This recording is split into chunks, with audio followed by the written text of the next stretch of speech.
বিরাজ গয়নার গলায় ছুরির ফলা চেপে ধরে আয়ুষ্মানের দিকে তীক্ষ্ণ দৃষ্টিতে তাকিয়ে বলে, তুই যদি আর এক পা এগিয়ে যাস তাহলে তোর এই গয়নাকে আমি এক্ষুনি গলা কেটে ফেলব।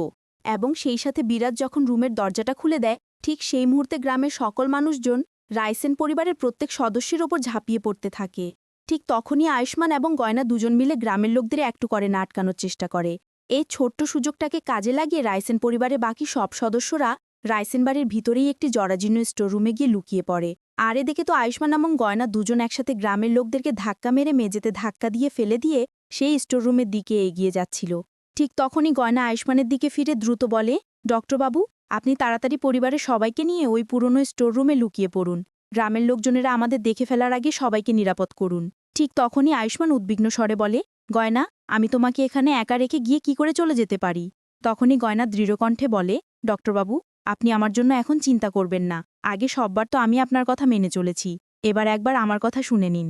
এবং এরপরে আমরা দেখতে পাই যে সেই পুরনো স্টোররুমে আয়ুষ্মান সহ রাইসেন পরিবারের সকল সদস্য লুকিয়ে পড়েছে।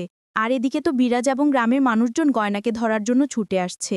ঠিক তখনই গয়না তার চালাকির পরিচয় দিয়ে মেঝেতে অনেকগুলো মার্বেলের পাথর ছড়িয়ে যায়, যার ফলে বিরাজ সহ গ্রামের সব মানুষ হোঁচট খেয়ে মাটিতে পড়ে যায়। আর এই সামান্য সুযোগটাকে কাজে লাগিয়ে গয়না দ্রুত পুরনো স্টোররুমে চলে আসে রাইসেন পরিবারের সকলের কাছে।